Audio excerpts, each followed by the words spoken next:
Welcome to Friday Friends, RI Elder Info's weekly look at the organizations and individuals providing resources for Rhode Island seniors, caregivers, and professionals.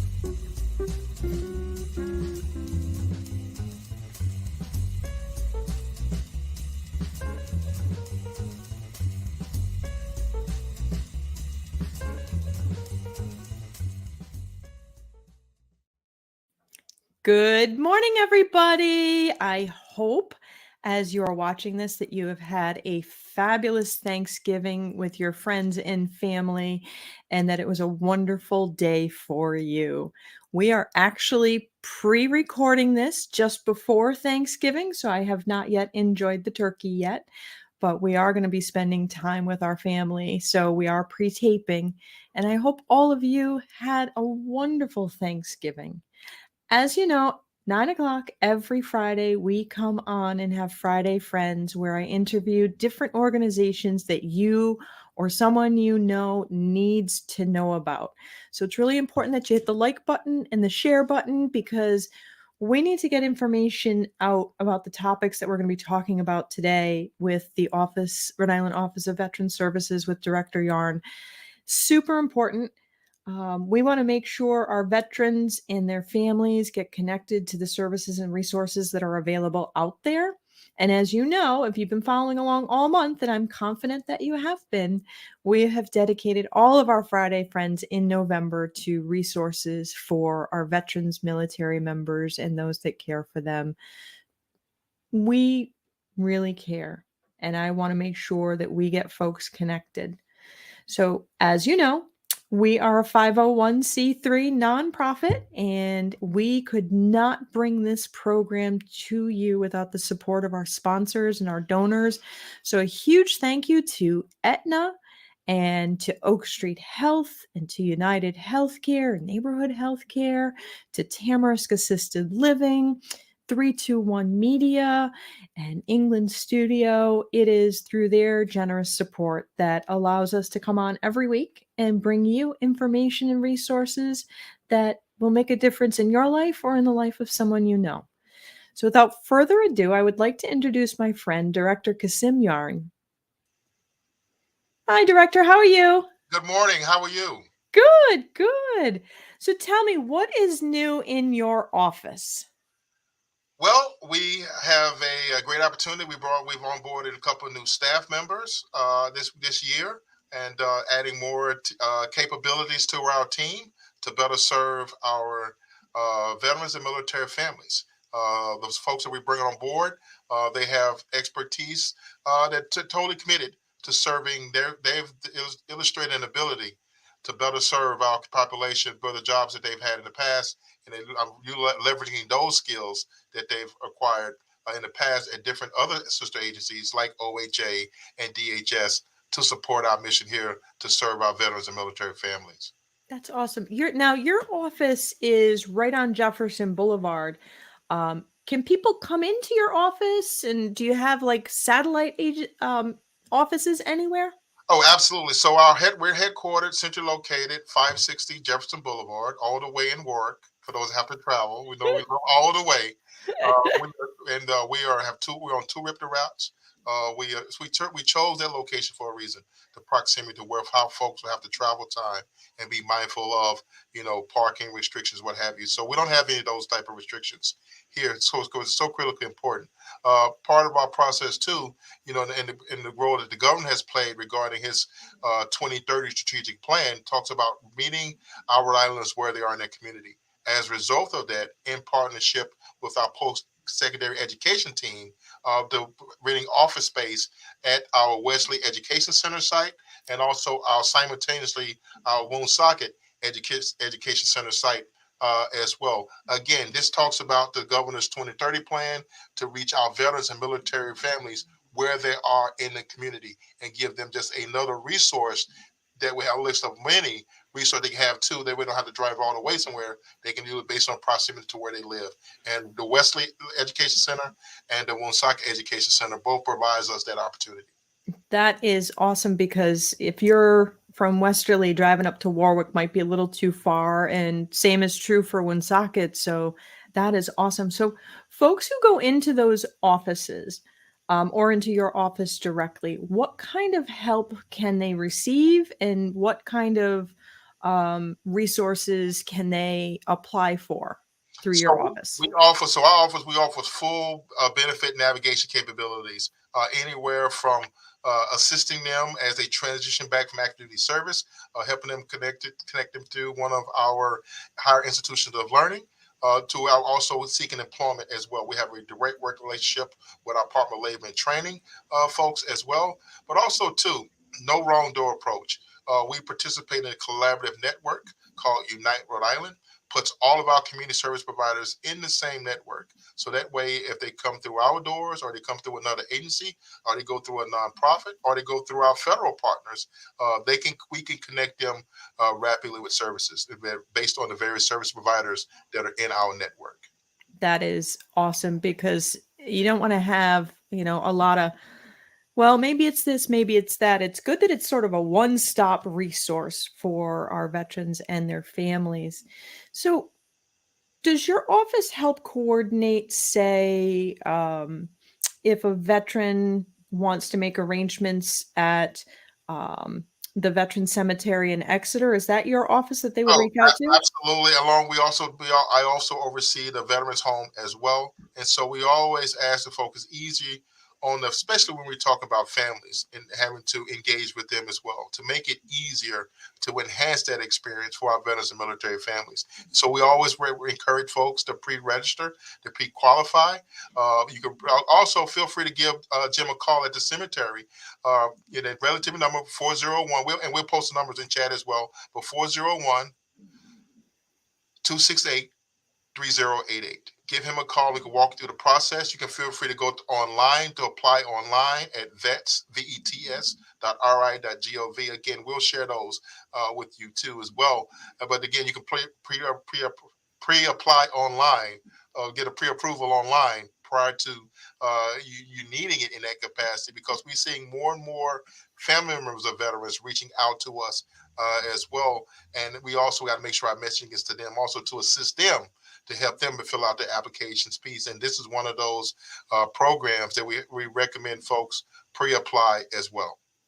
For the excuse me, for the individuals who have a plot at the Exeter Cemetery, are their spouses allowed to join them in the cemetery? Is that Oh, allowed? absolutely. And if they have a dependent identified by the state as a dependent, they're also able to be interred there as well.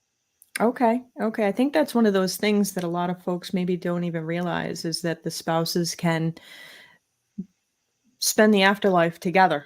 Oh, absolutely. But again, it talks about the program, but also too, it talks about the importance of how we have family and as well. So with the programs of our veterans, but also the eligibility. But we're taking a step further for surviving family members. They also can potentially seek spouse survival benefits as well. And so with that, we also provide counseling in that capacity as well.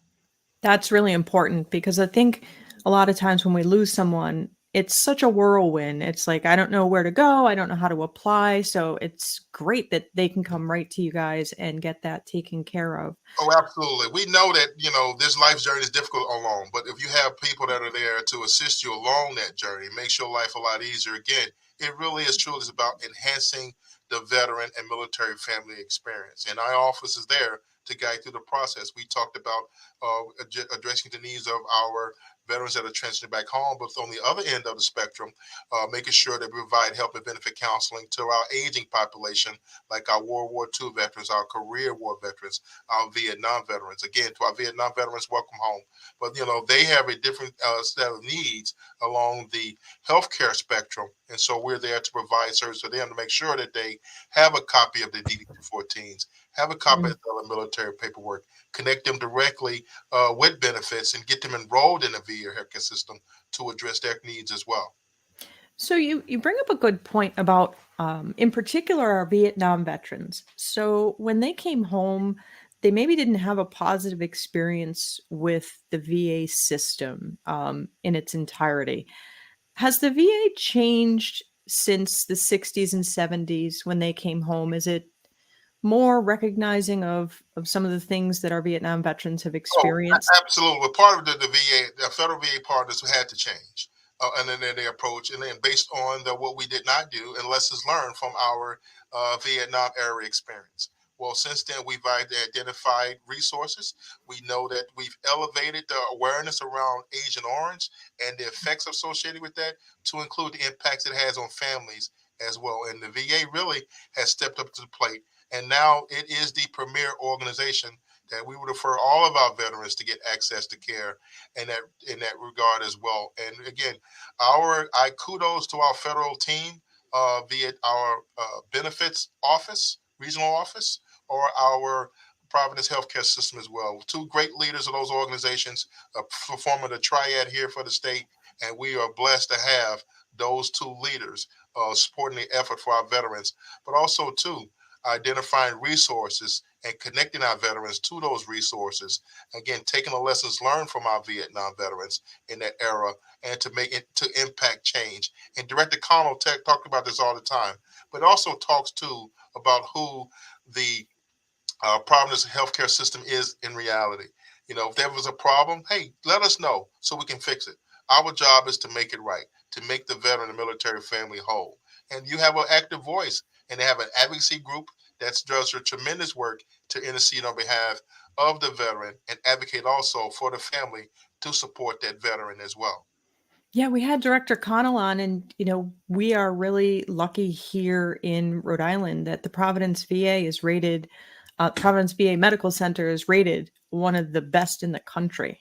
Absolutely, absolutely. But it takes work, but it also takes the ability to listen to our veterans, to impact them. To We participate in quarterly town hall events, that we provide an opportunity for our veterans to participate and have a voice, to identify some issues, and so that way we can impact change, and to intercede on behalf to enhance that experience. It's an all hand approach, from our federal VA partners to our colleagues in state government, all the way down to all 39 cities and towns. Absolutely, absolutely. So, if somebody, maybe they're a caregiver or maybe they're a veteran themselves, and they need more care than what can be sustained in the community, how does one go about applying to go into the Bristol Veterans Home? Well, so it's a process that you got to do ahead. Now, for example, we know that you are Kasim, and I be eligible for the Veterans Home based on my character of service, and so I'm working with my primary care physician, and so it's a family discussion that the family needs to sit down to collectively and talk through the nuances about that transition.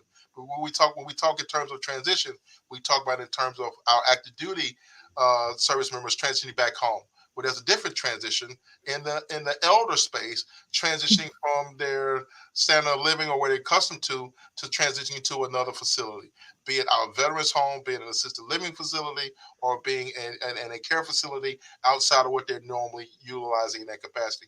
We know that can be challenging, a lot of stress associated with that. So our office also provides that level of counseling as well. We have our team at the veterans home there, our social worker team, that will talk the family through the process. They also give them a tour, what the expectations are, any questions that they may have, and to include their team, their doctor team is working for mom and dad, working with our doctor team as well to help facilitate that transition, going from one facility potentially to ours as well. But it's really the family.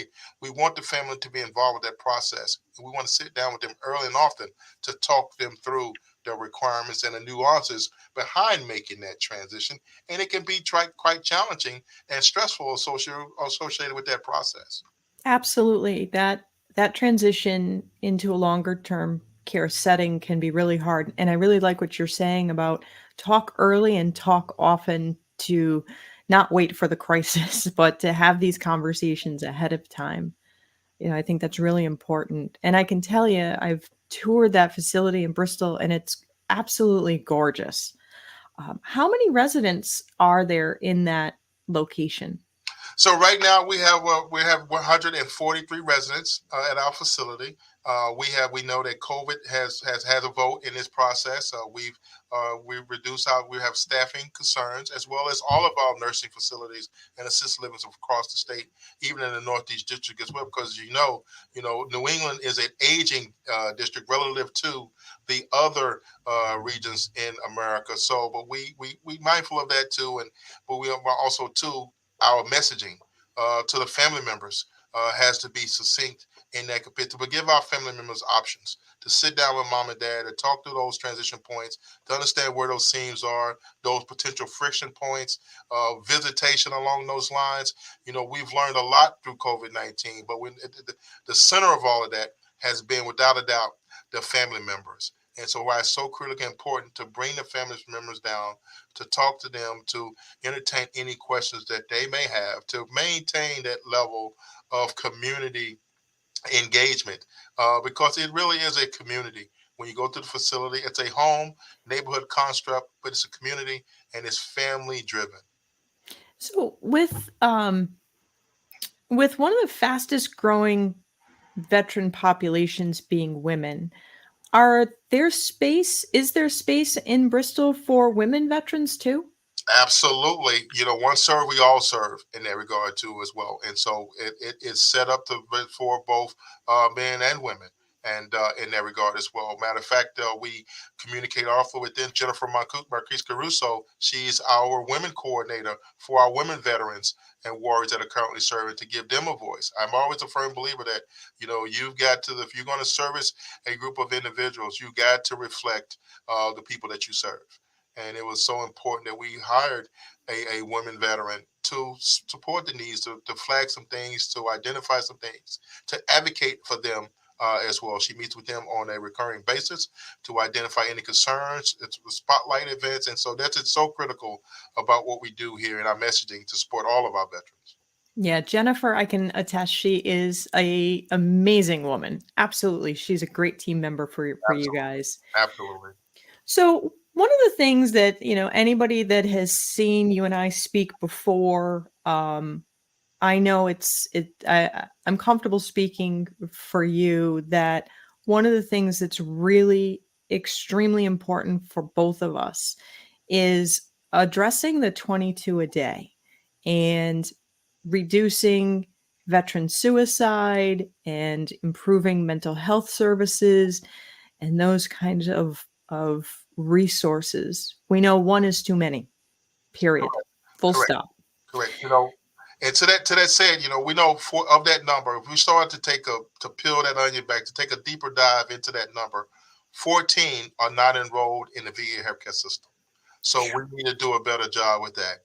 Recently, the state was awarded $750,000 through grant funding to develop ways that we can get our veterans enrolled, to get engaged, to reach those veterans where they are in the community, like we talked about before, through the work with our higher post-secondary education folks, to reach out to connect those folks with the leverage of capabilities, those that are seeking employment, to have a presence on all of our campuses across the state, to where our veterans and their military families are utilizing their Forever GI Bill benefits, to participate in the quarterly town hall events that are sponsored by our federal VA partners, to continue to enhance the capabilities of our resource fairs.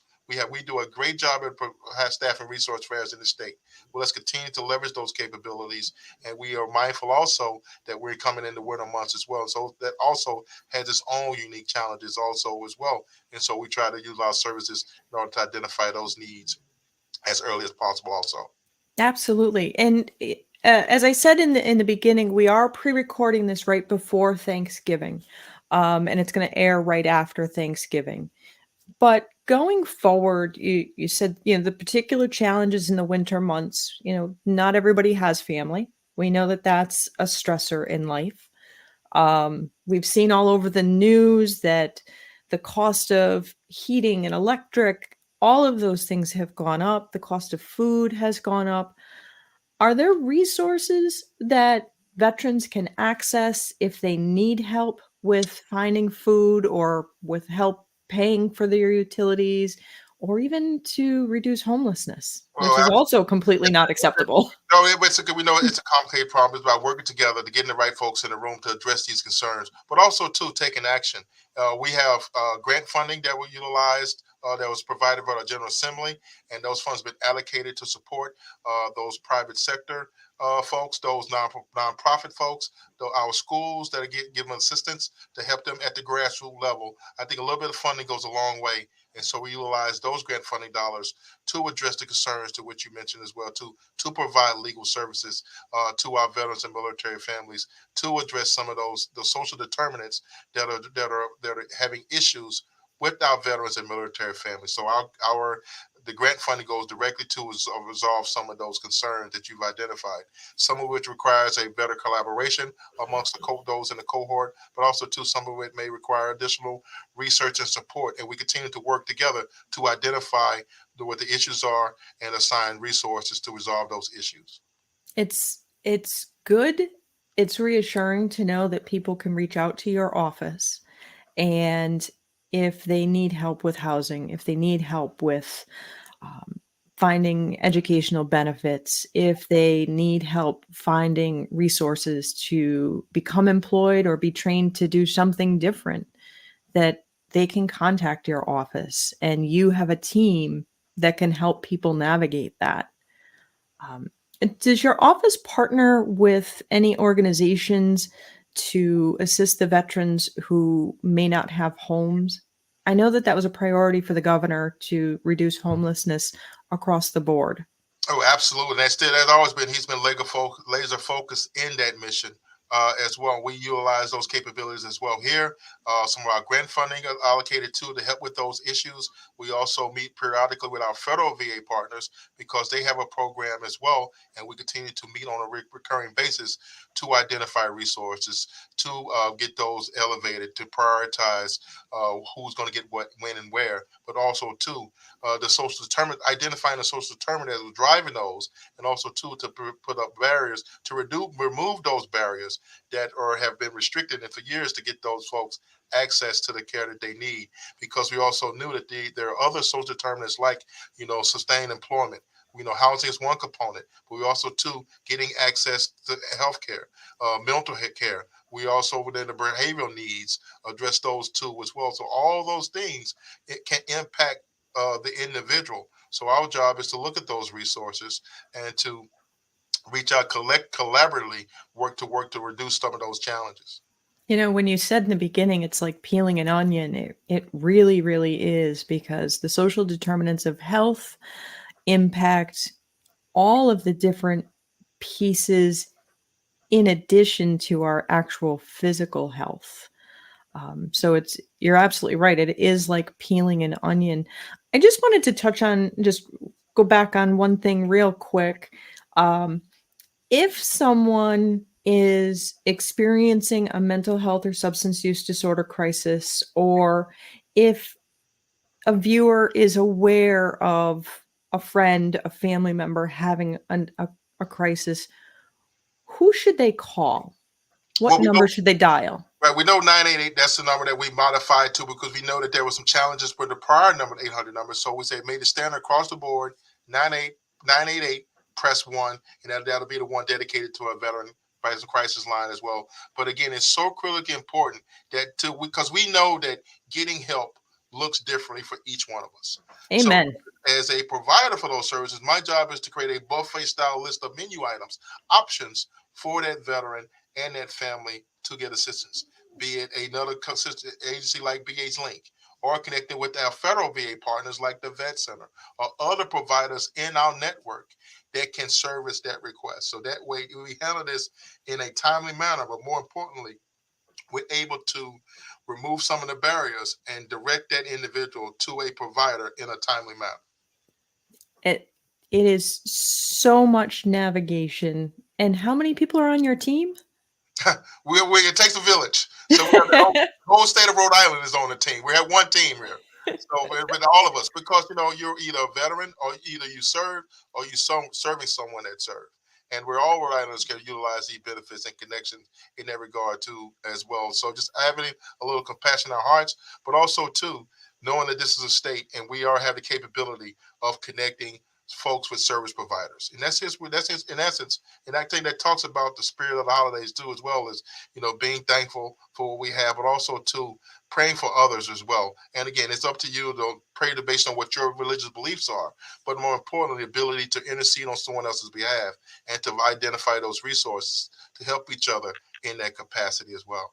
Absolutely. And with the holidays coming up, with, I believe, D-Days coming up, are there services that will be held for our military members, veterans, and their families? So we just Any big events?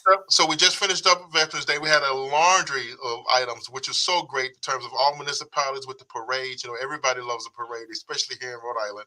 We have done folks with our water fire. I salute the veterans water fire, which everyone participated in that as well. We've done great work at our college campuses. Dave hosted events to which we participated in this year as well. And so now, as we turn the page on Veterans Day, but every day is Veterans Day in that regard, but we're also looking forward to spending time with our loved ones, also too preparing for Reach Across America, another great event. It starts out our first day for the week of December the 12th, and it culminates at the weekend at Saturday at noon with our event in the Exeter Cemetery, the Memorial Cemetery in Exeter. If people wanted to still, can they still participate in the Wreaths Across America? Are they still accepting financial donations or volunteers? Oh, absolutely. So if you just go online and look Wreaths Across America, and then you can follow the prompts there on the website and contribute. Absolutely. Awesome. And if people have any questions and wanted to reach your office, what's the phone number? Absolutely. 401 Yep. 921-2119. You can also reach us via our website, vets.ri.gov, or you can just come to our office, 560 Jefferson Boulevard, Suite 206. That's awesome. And is somebody in the office usually like all the time, 8 to 4, 9 to 5? That normal work day, 9 to 5. So we're 8:30 to 4:30, like that. So yeah, we're open. Awesome. We're open for business. And I know that it is accessible if somebody has mobility impairment, so no issues there. I've been in your office and it's awesome. Absolutely. That was so important to have that capability in our office. Awesome. Director Yarn, I'm so glad you took the time to come on Friday, friends. I really appreciate it. Anytime I reach out to you, you never tell me no, and I'm very grateful for that. Always a pleasure. Thank you so much. Stay safe, everyone. Thank you. Well, as you know, folks, it is the holiday season, and there are, many things to be grateful for and to celebrate. But there may be friends or family out there who maybe need a little extra help. So please, if they're veterans, have them reach out to the director's office. They're really genuinely nice people.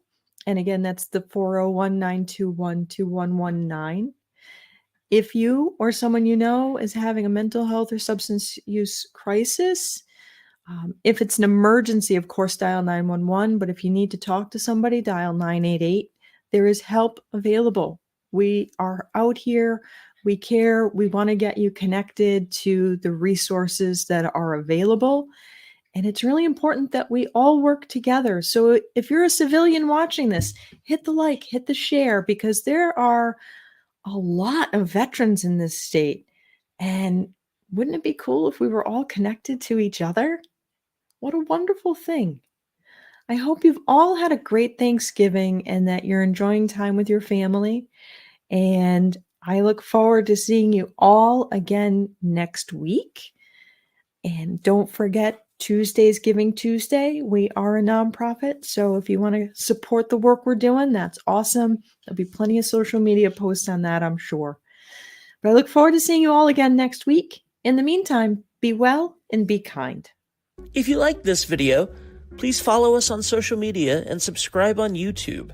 For more information, visit rielderinfo.com or call 401-585-0509. If you have any questions, email deb@rielderinfo.com.